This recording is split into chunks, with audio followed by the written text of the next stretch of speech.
بسم اللہ الرحمن الرحیم۔ ایپیسوڈ 17۔ کتاب کا نام عمر خیام، مصنف ہیرالڈ لیم۔ ایک جنگجو، مہم جو اور عاشق، وہ 11ویں صدی کی مشرقی دنیا پر ایک آتشین دمدار ستارے کی طرح لہرایا، بادشاہوں کو للکارا اور ایک کنیز کے لیے فردوس برین تعمیر کر ڈالا۔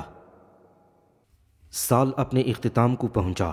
ان نے اپنی تقویم لیپ ایئر کی تحقیق پر آخری ریکارڈز مکمل ہوئے، اور عمر خیام اور میمون نے اپنی تقویم کے آخری دن کے لیے ایک مناسب کسر یعنی فریکشن منتخب کرنے کے آخری کام کا آغاز کیا، اور انہوں نے فاضل وقت کا تعین 5 گھنٹے 48 منٹ اور 45 سیکنڈ کے طور پر کیا تھا۔ یہ دن کے 1/4 حصے سے تھوڑا کم تھا، اور میمون کی رائے تھی کہ یہ 7/29 ہونا چاہیے۔ وہ عمر ہی تھا جس نے 8/33 کا تناسب دریافت کیا۔ چنانچہ اس نے کہا، ہم 35 سالوں کے دوران 8 دن کا اضافہ کریں گے۔ دونوں نے مل کر سالوں کا ایک نقشہ ٹیبل تیار کیا تاکہ نظام الملک کو پیش کیا جا سکے، جو بے صبری سے ان کے حل کا منتظر تھا۔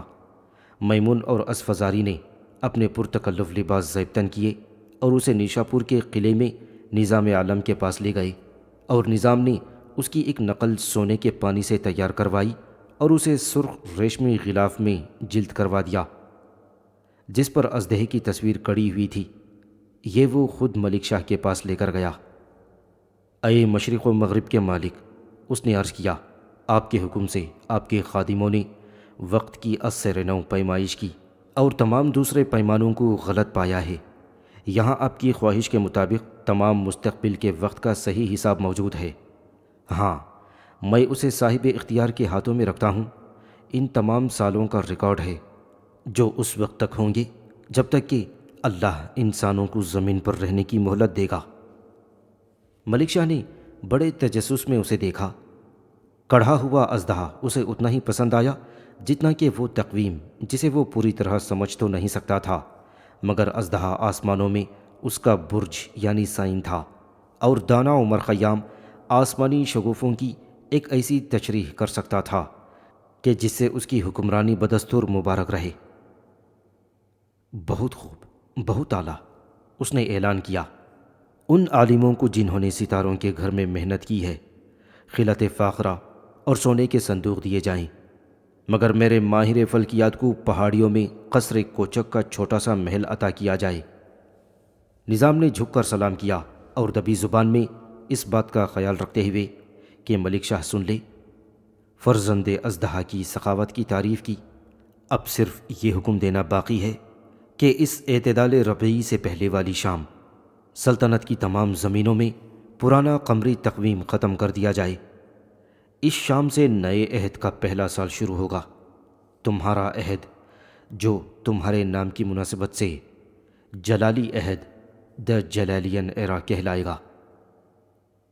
اگلی بہار میں اس دن کی شام جب روشنی اور تاریکی کے گھنٹے بالکل برابر تھے، ملک شاہ اپنی امراء کے ہمراہ قلعے کی مینار کی چوٹی پر واقع بارادری میں چڑھ گیا۔ عظیم میدان کے کنارے سرخ سورج غروب ہو رہا تھا۔ نیچے گھروں کی ہموار چھتوں پر نیشاپور کے لوگوں نے قالین بچھا رکھے تھے اور قندیلیں لٹکا رکھی تھیں، کیونکہ وہ رات جشن کی رات تھی۔ شام کے دھندلکے سے گٹار کی آوازیں اور عورتوں کے قہقہے ابھر رہے تھے، ساتھ ہی پکارنے والوں کی وہ صدائیں جو گلیوں میں اعلان کرتے پھر رہے تھے کہ نئے دن کا پہلا گھنٹہ قریب ہے۔ سونے کی کڑھائی والے بھاری جبے میں ملبوس عمر خیام اس نوجوان سلطان کے شانے کے پاس کھڑا تھا جو سورج کو زمین کی تاریک لکیر میں ڈوبتے دیکھ رہا تھا۔ آسمان صاف تھا سوائے سورج کے، اوپر بادلوں کی ایک پٹی کے جہاں سرخ چمک گہرے ارغوانی رنگ میں بدل گئی۔ دیکھو، ایک داڑھی والے ملا نے سرگوشی کی، اللہ نے آسمان پر موت کے جھنڈے لٹکا دیے ہیں۔ کئی سر اس کی طرف مڑے، مگر امیر الامراء نے بلند آواز میں نعرہ لگایا، دیکھیے اے کائنات کے مالک، عظیم بادشاہ اور فاتح، دیکھیے آپ کا دن شروع ہوتا ہے۔ سورج کے کنارے کا آخری حصہ نظروں سے اوجھل ہو گیا۔ اس نے لہور رنگ آسمان کو خالی اور زمین کو نیچے تاریک چھوڑ دیا تھا۔ گلیوں سے آوازوں کا ایک کورس ابھرا اور نیچے صحن میں ڈھول بجنے لگے۔ عمر منڈیر کی طرف گیا اور نیچے جھانکا۔ دھندلکے میں ایک آبی گھڑی بے توجہی سے ٹپک رہی تھی۔ گرتے ہوئے قطرے نئے وقت کا نشان لگا رہے تھے، مگر کیا وقت کبھی بدلا تھا؟ جمشید اور کیسروں کے زمانے سے بھی سورج ایسا ہی تھا۔ کیا صبح کا وقت؟ ملک شاہ نے اس کے کان میں پوچھا۔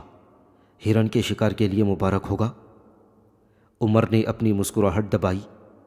میں شگونوں کا مطالعہ کروں گا، اگر جہاں پناہ مجھے رخصتی کی اجازت دیں۔ وہ محل سے نکل کر خوش تھا۔ جب جعفر نے اس رات دیر گئے اسے ڈھونڈا تو وہ ستاروں کے گھر میں کام کرنے والے کمرے کے روشن چراغ کے پاس بیٹھا ہوا تھا۔ اگرچہ نیشا پور میں ہر کوئی جشن میں مصروف تھا، عمر نے اب بھی وہ بھاری خلعت فاخرہ پہن رکھا تھا۔ ہمارے آقا شکار کے شگونوں کے بارے میں جاننا چاہتے ہیں، مسخرے نے مشاہدہ کیا۔ عمر نے بے صبری سے سر اٹھایا۔ ہوا کیسی ہے؟ دھیمی ہے جنوب سے۔ تو انہیں بتا دو کہ میں نے مشاہدہ کیا ہے۔ نہیں، انہیں کہو جہاں جی چاہے شکار کریں اور ڈرے نہیں۔ مگر ملا کہتے ہیں کہ آسمان پر موت کے جھنڈے لٹکے ہیں۔ وہ پادری وہ برائی کی پیشن گوئی اس لیے کرتے ہیں کیونکہ وہ نئے تقویم سے ناراض ہیں۔ پھر بھی ملک شاہ نقصان سے اتنا ہی دور ہوگا جتنا وہ کل تھا۔ کیا آپ کو یقین ہے میرے آقا؟ ہاں، عمر نے پورے یقین کے ساتھ کہا۔ پھر بھی جعفر ہچکچایا۔ میں چلتا ہوں، مگر کیا تم محل نہیں چلو گے جہاں ہنسی اور گیتوں کا دور چل رہا ہے؟ محل میں سب خوش ہیں اور میں یہاں۔ عمر نے سنجیدگی سے اس کی طرف دیکھا۔ اے میری خوشیوں کے ساتھی، کیا تم وہ دیکھنا چاہو گی جو تم جیسے کسی انسان نے پہلے کبھی نہیں دیکھا؟ جعفر نے پریشانی اور بھروسے کے ملے جلے جذبات کے ساتھ حامی بھر لی۔ تنہائی اور خاموشی میں اسے کبھی خوشی نہیں ملی تھی۔ عمر اٹھا، اپنے سخت جبے کی پرواہ کیے بغیر، اور مینار کی سیڑھیوں کی طرف راستہ دکھایا۔ تاریکی میں وہ اس چھت تک چڑھے جہاں عظیم کانسی کا کرہ رکھا ہوا تھا۔ اوپر دیکھو، تمہیں کیا نظر آتا ہے جعفر؟ ستارے، ایک صاف آسمان میں ستارے۔ کیا وہ حرکت کر رہے ہیں؟ سر ایک طرف جھکا کر مسخرے نے غور کیا۔ یہ سچ ہے کہ وہ ستاروں کے جھرمٹ کو حرکت کرتے ہوئے نہیں دیکھ سکتا تھا، مگر وہ اتنے عرصے ستاروں کے گھر میں رہ کر یہ جان چکا تھا کہ وہ سورج اور چاند کی طرح طلوع اور غروب ہوتے ہیں۔ وہ جبار یعنی اورائن کے چمکتے ہوئے نقطے سے یہ بھی بتا سکتا تھا کہ آدھی رات قریب ہے۔ بے شک وہ حرکت کرتے ہیں، آہستہ آہستہ۔ وہ ہر زمین کے گرد چکر لگاتے ہیں، میں نے یہ پہلے بھی دیکھا ہے۔ اور یہ ہماری زمین، یہ کیا ہے؟ ایک گول گیند میرے آقا، بالکل اس کرہ کی طرح۔ یہ تمام چیزوں کا مرکز ہے جیسا کہ اللہ نے مقدر کیا ہے، اور صرف یہ حرکت نہیں کرتی۔ میمون نے یہی بتایا تھا۔ ایک لمحے کے لیے عمر خاموش رہا۔ نیچے دریا کے پاس رات کے پرندے پھڑ پھڑا رہے تھے۔ ایک الو خاموشی سے ان کے پاس سے گزرا اور ٹھنڈی ہوا نے ان کے چہروں کو چھوا۔ 2 سال میں نے دیکھنے کے لیے محنت کی، عمر نے بلند آواز میں سوچتے ہوئے کہا، اور اب میں دیکھ رہا ہوں جعفر۔ دوبارہ اور دیکھو، روشنی کے یہ لاکھوں نقطے، یہ لازوال ستارے حرکت نہیں کرتے۔ انسانوں کے زمانوں سے بہت پہلے وہ وہیں دور موجود تھے۔ نہیں میرے پیارے بے وقوف، یہ وہ زمین ہے جس پر ہم کھڑے ہیں جو حرکت کرتی ہے۔ ہماری یہ گول گیند ایک دن اور رات میں ایک بار اپنے گرد گھومتی ہے۔ اوپر دیکھو اور ستاروں کو ویسا دیکھو جیسے وہ حقیقت میں ہیں۔ اچانک جعفر نے اپنا سر جھکا لیا اور کانپنے لگا۔ میرے آقا، مجھے ڈر لگ رہا ہے۔ ڈرنے کی کیا بات ہے؟ رات بدل رہی ہے، تم نے طاقت کے الفاظ کہے، مجھے ایسے لگ رہا ہے جیسے یہ مینار حرکت کر رہا ہے۔ اس کی کپ کپاہٹ بڑھ گئی اور اس نے منڈیر کو تھام لیا۔ اوہ میرے آقا، اپنے الفاظ واپس لے لیں، ورنہ ہم گر جائیں گے۔ مجھے مینار ہلتا ہوا محسوس ہو رہا ہے اور ہم گر جائیں گے۔ عمر جوش سے پکارا، نہیں، ہم نہیں گریں گے۔ زمین گھومتی ہے اور ہم محفوظ ہیں۔ ہم خلا میں ان دوسری دنیاؤں کے درمیان اڑ رہے ہیں جو شاید۔ اس پر جعفرک نے عمر کی بات کاٹتے ہوئے کہا، خدا میری حفاظت کرے۔ اپنا سر اپنے ہاتھوں میں چھپائی جعفرک سسکیاں بھرنے لگا تھا۔ اب اسے یقین ہو گیا تھا کہ وہ آقا جس سے وہ محبت کرتا ہے پاگل ہو چکا ہے۔ مجھے جانا ہوگا۔ اس کا گلا رند گیا۔ مجھے سلطان کو ان کے شکار کے بارے میں بتانا چاہیے۔ اور وہ خوف سے اندھا ہو کر سیڑھیوں کے تاریک کھائی کی طرف رینگنے لگا۔ سلطان ملک شاہ کے نئے تقویم یعنی کیلنڈر کا 7واں سال۔ نشاپور کے بڑے بازار میں غلاموں کی فروخت کا ستون۔ منادی کرنے والا کھڑا ہوا اور پیتل کے تشت پر ضرب لگائی۔ بسم اللہ الرحمن الرحیم۔ اس نے زور سے اعلان کیا، خدا کے نام سے جو نہایت مہربان اور رحم کرنے والا ہے۔ بولی کا دروازہ کھل چکا ہے، اے خریداروں توجہ دو۔ وہاں عمرہ، تاجر، زمیندار جو کڑیل ہل چلانے والوں کی تلاش میں تھے، اور نشاپور کے وہ پرہیزگار لوگ جو نئی کنیزوں کے خواہش مند تھے، سب ایک دوسرے سے جڑے بیٹھے تھے، کیونکہ یہ خبر پھیل چکی تھی کہ شام سے غلاموں کے نئے قافلے آئے ہیں، جہاں جلیل القدر سلطان ملک شاہ نے نئی فتوحات حاصل کیں۔ ہجوم اتنا زیادہ تھا کہ دلال کو پتھر کے ستون کے گرد جگہ صاف کرنی پڑی تاکہ وہ ستون کے سامنے بدی سل پر اپنی پہلی پیشکش رکھ سکے۔ ملاحظہ فرمائیں اے تعلیم یافتہ لارڈز، اس نے اعلان کیا، یہ ایک 14 سالہ یونانی لڑکا ہے، مضبوط اور اپنے تمام دانتوں کے ساتھ، بغیر کسی زخم یا کسی بھی قسم کی بیماری کے، بربت بجانے میں تربیت یافتہ اور مسلمان کے طور پر ختنہ شدہ۔ کون 30 دینار کہے گا؟ اس نے اپنے گرد دیکھا۔ 25 دینار؟ تو پھر جلدی کریں اور 20 کہیں، کیونکہ یہ تو ایک کرد گھوڑے کی قیمت سے بھی کم ہے۔ اس ساکت لڑکے کا بازو اٹھاتے ہوئے جسے کمر تک برہنہ کر دیا گیا تھا، دلال نے اسے آہستہ آہستہ گھمایا تاکہ اس کی بے داغ سفید رنگت دکھا سکے، لیکن حال میں ہی بازاروں میں لائے گئے نوجوان غلاموں کی کثیر تعداد نے قیمتیں گرا دی تھیں۔ ان قیدیوں کو بیچنا ضروری تھا تاکہ سڑک پر موجود دوسرے قافلوں کے لیے جگہ بنائی جا سکے۔ یونانی لڑکے کی پسلیاں اس کی کھال سے جھلک رہی تھیں۔ وہ ادموا تھا اور صرف کھانے کی تمنا رکھتا تھا۔ بے شک، ایک فربا ایرانی چلایا، ایک گھوڑا اس سے زیادہ قیمتی ہے، اس کی طاقت تو پانی جیسی ہے، اسے ایک لفظ سمجھ نہیں آتا، اور یہ اپنی عمر کی وجہ سے خواجہ سرا کے طور پر بھی کام نہیں دے سکے گا۔ میں 11 دینار دوں گا۔ 11؟ اللہ کی قسم، اس نو مسلم میں شریفوں کا خون ہے، کہو کیا اس کی قیمت ایک گائے سے زیادہ نہیں؟ صرف 11؟ ایسا یونانی کبھی ڈھال اور نیزہ نہیں اٹھا سکے گا۔ ایک اور تاجر چلایا، 12 دینار اور 2 درہم۔ یہ بولی لگ رہی ہے یا یہ خیرات بٹ رہی ہے؟ دلال چلایا، جو نہیں چاہتا تھا کہ پہلی پیشکش اتنی کم قیمت پر چلی جائے۔ ہاں، یہ خیرات ہی ہے، فربا ایرانی نے جواب دیا، کیونکہ بغداد کے بازاروں میں یہ لڑکے 10 سے بھی کم میں بک رہے ہیں۔ میں 12 دینار اور 4 درہم کہتا ہوں۔ وہ لڑکا ایک تاجر نے 13 دینار اور 3 چاندی کے درہم میں خرید لیا۔ کڑوں سے لدی ایک حبشی عورت نے اپنے پاس بیٹھی لڑکی کے کان میں سرگوشی کی کہ وہ سستے بکیں گے۔ ہائے یہ قسمت، اس نے ماتم کیا۔ اور ایک وقت تھا جب ایک سید نے میرے لیے 300 سونے کے سکے دیے تھے۔ او کئی بچوں کی ماں، وہ بہت پرانی بات ہوگی، لڑکی نے جواب میں سرگوشی کی۔ ترک ان ایرانیوں سے بہتر ہیں، حبشی عورت کہتی رہی، جو محض تاجر اور کوڑیاں گننے والے ہیں۔ عائشہ، تم اپنے لیے 100 کی بولی بھی کبھی نہیں سنو گی۔ عائشہ نامی لڑکی نے اپنے گھٹنوں کو باہوں میں بھر لیا اور سوچنے لگی۔ اس کے دانت اچھے تھے اور جسم متناسب، مگر ایرانیوں کی پسند کے حساب سے ذرا دبلی۔ وہ حوران کے سیاہ خیموں والے قبیلے بنو صفا کی ایک عرب تھی، اور اس کی رنگت ایرانی عورتوں جتنی گوری نہ تھی، اگرچہ حبشیوں جیسی سیاہ بھی نہ تھی۔ اگر تاجر اسے نجی نیلامی کے لیے رکھتے تو شاید کوئی نوجوان امیر اسے پسند کر لیتا۔ تجربہ کار حبشی عورت کے برعکس عائشہ اپنی تقدیر سے سمجھوتا کرنے کو تیار نہ تھی۔ کسی ایسے دکاندار کے ہاتھ بکنے کا خیال جو اس سے روٹیاں پکوانے اور ساتھ ہی پیار کرنے کی توقع رکھے اسے خاموش غصے سے بھر دیتا تھا۔ اے میرے خدا، اس نے دبی آواز میں دعا کی، یہ میرے سر پر نہ آئے۔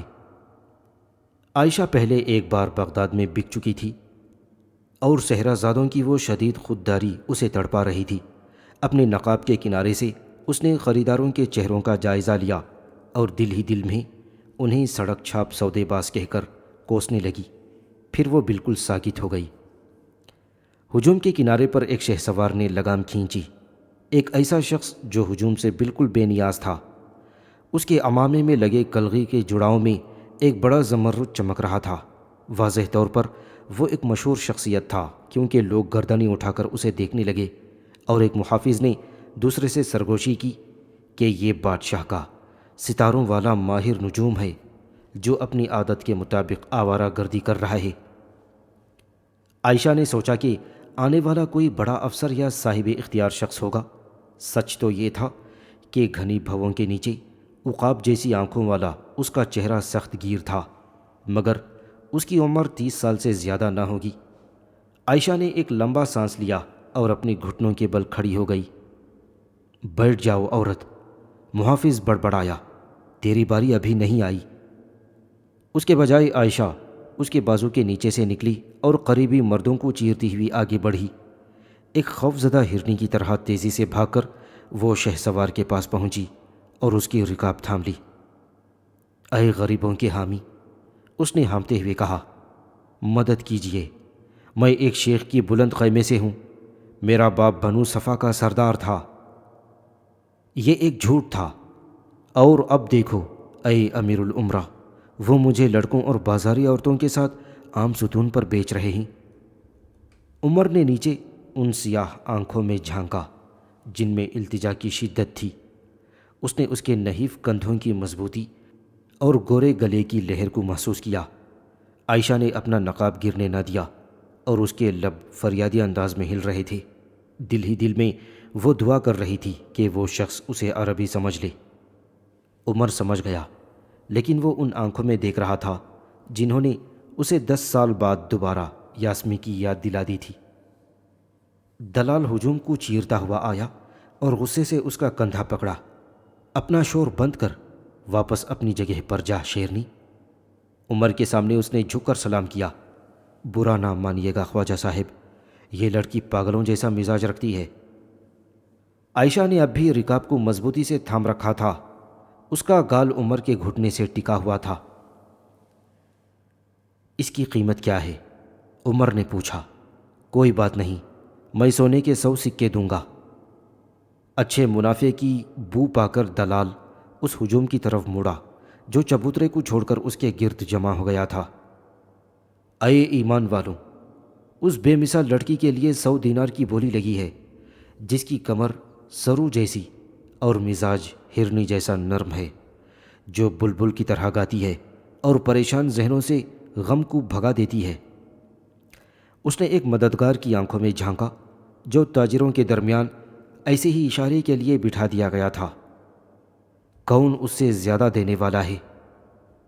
110، اس چھپے ہوئے مددگار نے آواز لگائی۔ 200، عمر نے کہا۔ میں اسے ابھی اپنے ساتھ لے جاؤں گا دلال، اور رقم تمہیں میرے گھر پر ادا کی جائے گی۔